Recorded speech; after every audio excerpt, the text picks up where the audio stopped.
ఒక ఊరిలో ఒక యాదవుడు ఉండేవాడు. అతడికి మేకల మంద ఉన్నది. వాటిని మేపడానికి తన కొడుకుని పంపేవాడు. అతడి కొడుకు పేరు శివయ్య. 12 ఏళ్ల వయసుంటుంది శివయ్యకి.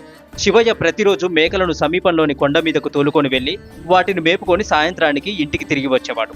ఎందుకో ఒకరోజు మేకలను మేపడానికి బయలుదేరేసరికి బాగా ఆలస్యమైంది. కనీసం భోజనం కూడా చేయకుండానే బయలుదేరాడు శివయ్య.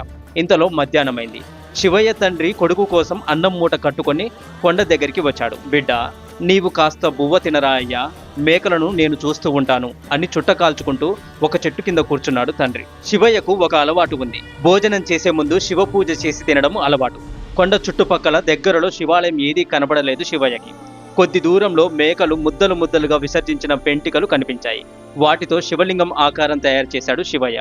సమీపంలోని కొండ మీద ఉన్న గన్నేరు పువ్వులను తీసుకొని వచ్చి తాను తయారు చేసుకున్న శివలింగానికి అలంకరించుకున్నాడు. మేకల మందలోని ఒక మేకపాలు పిండి శివలింగానికి అభిషేకం చేశాడు.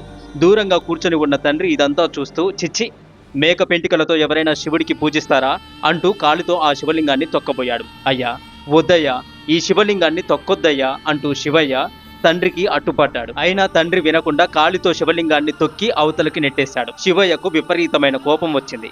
మేకల ఆహారం కోసం కొమ్మలు నరకడానికి తెచ్చిన కత్తిని తండ్రిపై విసిరేశాడు. అది సూటిగా వెళ్లి తండ్రి మెడకు తగిలింది.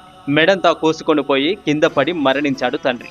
దూరంగా నిలబడి ఇదంతా చూస్తున్న తోటి గోపాలురు పరిగెత్తుకుంటూ వెళ్లి రాజుగారికి చెప్పారు. విషయం విన్న రాజుగారికి ఆశ్చర్యంగా అనిపించింది.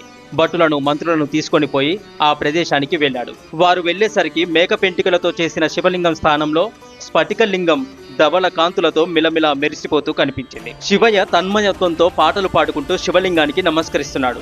అతడి తండ్రి యథావిధిగా మేకల మందలకు కావలి కాస్తూ కనిపించాడు. శివ కటాక్షం చేత అతడు పునర్జీవితుడయ్యాడని అర్థమైంది రాజుగారికి. శివయ్య భక్తిని మెచ్చుకున్నాడు ఆ రాజుగారు. ఆ ప్రదేశం శైవ క్షేత్రంగా పేరొందింది. మీకు ఈ వీడియో నచ్చితే ఓం నమః శివాయ అని కమెంట్ చేయండి. మరెన్నో వీడియోస్ కోసం మన ఛానల్ని ఇప్పుడే సబ్స్క్రైబ్ చేసుకోండి. హరే కృష్ణ.